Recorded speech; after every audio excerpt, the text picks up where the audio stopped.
Welcome to Math 218.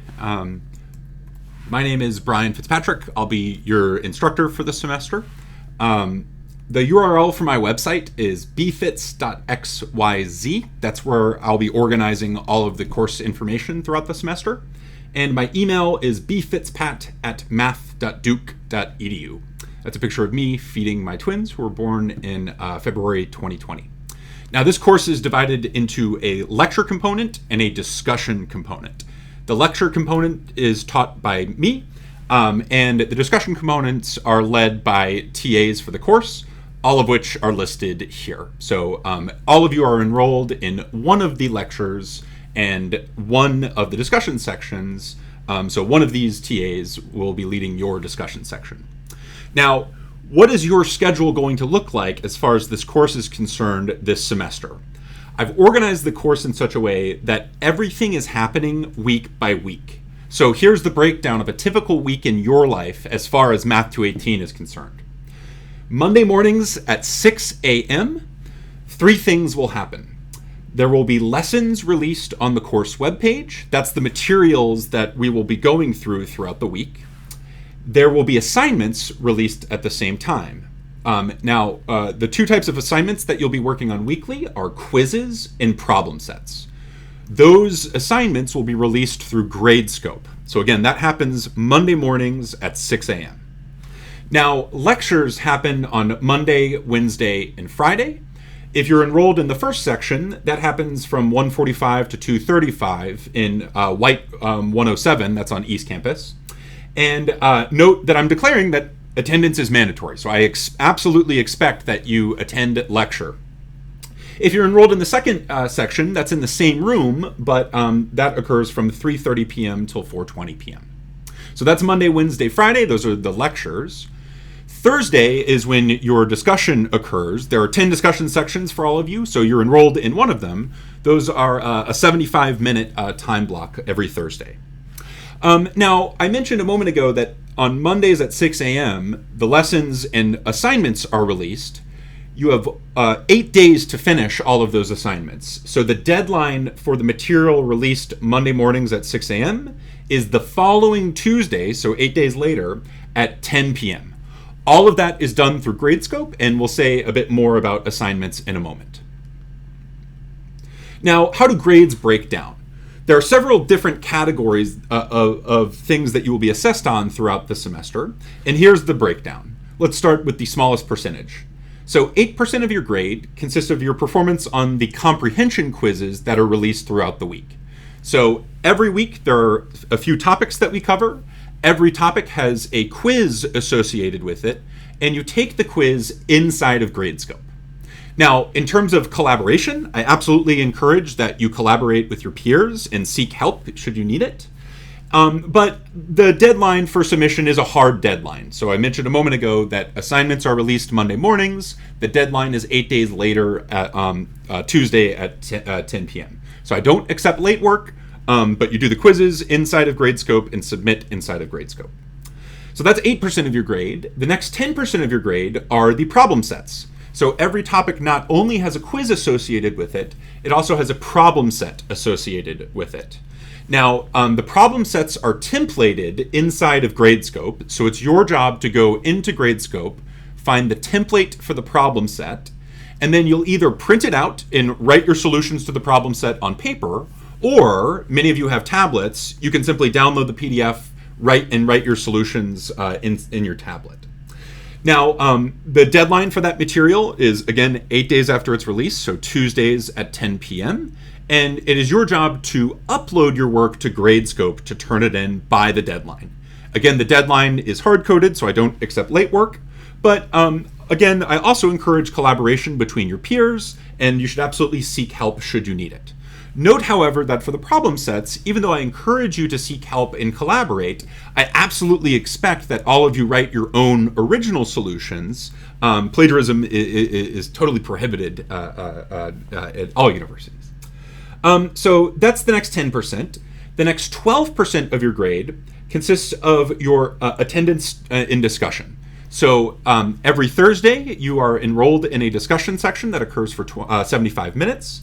In discussion, I expect that you show up and you complete the discussion worksheet, which is graded for completion. So your job for discussion is simply to show up and participate in the discussion activity. Now, let's go to the next 40% of your grade. The next 40% of your grade consists of your performance on the 3 midterm exams. So there are 3 midterm exams scheduled throughout the semester. The first midterm exam will occur on September 30th. The second midterm exam occurs on October 28th. And the third midterm exam occurs on December 2nd. These midterm exams happen in lecture. So lecture time is on those dates is devoted to the midterm exams. Now, so those dates are hard-coded, so absolutely expect to be there. Attendance is always mandatory, but it's especially crucial on exam days. Finally, the last 30% of your grade is your performance on the final exam. The final exam is scheduled for December 18th, and this is a 3-hour cumulative exam that occurs from 7 till 10 p.m. So this is not our usual lecture time. This is during the final exam period at the end of the semester. There is no location yet for the final exam. That will get set in a few months. When the location is set, I will make sure that I notify everybody so we all know where to go for the final exam. One thing that does happen from time to time is extenuating circumstances require someone to miss a midterm. If someone misses a midterm under an excused absence, your performance on the final exam will replace your excused midterm. Okay, this next slide pertains to those of you who receive accommodations through the SDAO. So if you receive accommodations through SDAO, it's important that you follow the link here referenced in the slides. And click this green button to schedule your accommodations. Note that this needs to happen well in advance. So if this pertains to you, make sure that you get in contact with me and the SDAO office so we can accommodate you. If you don't know what I'm talking about here, then you don't need to worry about this. This doesn't pertain to you. Okay, so I mentioned earlier that the URL for my website is the main way that you'll interface with the course material throughout the semester. So what you're looking at here is a screenshot of my webpage. Again, the URL is bfits.xyz. I've tried to keep this as easy to remember as possible. We will go through the website in a moment, but I just want to acquaint you with the picture here. At the top of this webpage, you'll notice a few icons. We'll go through the icons when we visit the webpage in a moment, but just so you know that the webpage is important, I've included this slide here. Now, in terms of materials for the course, I have designed all of the materials that you need for the course myself, and those are all organized on the course webpage and in Gradescope. There is, however, an unofficial textbook for the course that I don't require, but for those of you who like extra resources, this might be a useful thing to own. This is Gilbert String's famous book, Introduction to Linear Algebra. The cover looks like this here. Again, the priority here is low. I don't assign any official work from the textbook. In fact, I don't follow the textbook explicitly. However, the textbook is a classic reference, and for those of you who like extra resources, this will certainly be useful. About a week before exams, I will advertise a few problems from the textbook that I think might be worth looking into if you want some extra study, but this is in no way required for the course. Okay, what about getting help in the course? There are 3 ways you can get help in the class. The first way is via office hours. I hold office hours every week, and so do the TAs. The weekly office hours are organized here, so you'll note that nearly every day of the week, at least either me or one of the TAs is available to help you, except for Saturday. And the math department also runs a help room that runs Monday, Tuesday, and Wednesday from 7 p.m. till 10 p.m. So this information is all organized on this slide for you. There is actually a third resource for getting help. This is the SAGE program through the Academic Resource Center. Once more information about that is available, I'll advertise on the course webpage. Now, I have a few expectations of each of you as we progress through the semester together. The first thing that is crucial for all of you to pay attention to is you are expected to keep pace. We're on a weekly schedule where we cover a certain amount of topics or a certain number of topics every week. The best thing you can do to do well in the course is to work through the lessons promptly. Don't procrastinate and put work off before it's due. Letting work pile up is the easiest way to fall behind and ultimately do poorly in the course.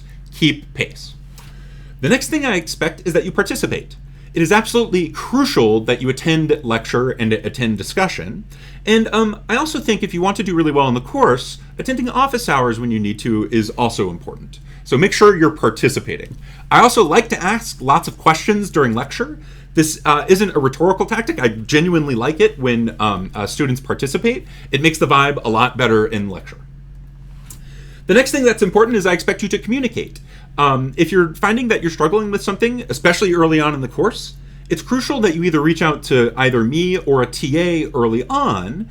If you wait until halfway through or the last month of the class, often it's very difficult to fix problems later in the course than it is early in the course. So always feel free to email me with any questions that you have. And the next thing that I expect academically from all of you is it's important that you practice your writing skills in this course. This is a college math class, which means that communicating your ideas is as important as getting correct answers to problems. This will be a radical shift for a lot of you coming out of high school. I also have some expectations in terms of your conduct. These days we're doing more and more on the internet. You'll notice that some of the TAs and myself have a few Zoom office hours. We'll also communicate via email and things like that. Make sure that when you're doing something on the internet, you're being nice to people. The internet tends to make people a little bit crazy, and so I think it's always important when we're doing more things online just to be nice. The next thing I expect from you is I expect you to be patient. This is a large class with lots of moving parts to it. It is very important to me that you get what you need to out of this course, which is learning linear algebra, but I also need you to be patient with us. From time to time, you might find a typo in one of the lecture slides. There might be some sort of miscommunication when I write an email, or perhaps even there's an error in grading from time to time. These are all to be expected, which doesn't mean that I don't want them to be corrected, but when time calls for something to be corrected, I expect that you communicate nicely that you want that you think something might need correction, but also following principle number one, I expect that you're nice. The next thing I expect is that you're humble. The way that this course works is we're trying to restructure the way we think about some basic principles of algebra. So this might be a tricky thing at the beginning of the course because a few things might seem like they're easier than they actually are. If we encounter something that you think you've seen before, the best thing you can possibly do for yourself is to relearn with fresh eyes. This is the absolute best way to learn things as you progress through college. And the last thing is I need you all to humor me. Remember that the point of taking this class is to learn linear algebra. There are a lot of resources that I've developed to make this course as good as I possibly can. Remember that this is all an effort of us all learning more about linear algebra together. That's what's most important to me. So that's all I had to say in the welcome slides here. I'd like to now switch over to my browser here and show you the course webpage. Remember that the URL for the course should be as I've made it as easy to remember as possible, bfits.xyz. So this is a truncation of my name, .xyz. This takes you to my personal web page, and if you go to the top, you can click on Math 218, and here you'll find some resources for the course. So I'm going to make this a little larger so it's easier to see. Now, I mentioned a moment ago that at the top of the page there are all these icons that you can click on. Let me take a moment now to explain what these are. The first icon here is this list icon. This just takes you to the home page of the course, and down here you'll see a list of topics that we're currently working on. The next icon is the calendar icon. If you click on that, you'll find an embedded Google Calendar.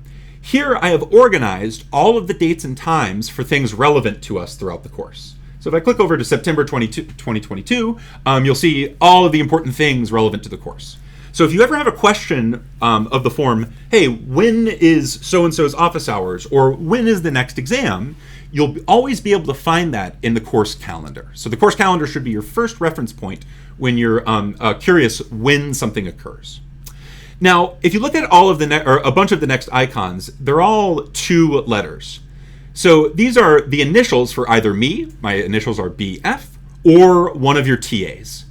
Here, if you click on one of these icons, this will take you to the Zoom room for either me or one of the TAs. I have this here so that if you ever need to interface with like me in office hours or one of your TAs for a meeting, all you need to do is go to the web page and click on the icon. So I've tried to make this as seamless as possible. If you go back up to the icons, the next one is this sort of bar icon. This is just a link to Gradescope. Remember, that's where all of the assignments are released and where you will be turning your assignments in.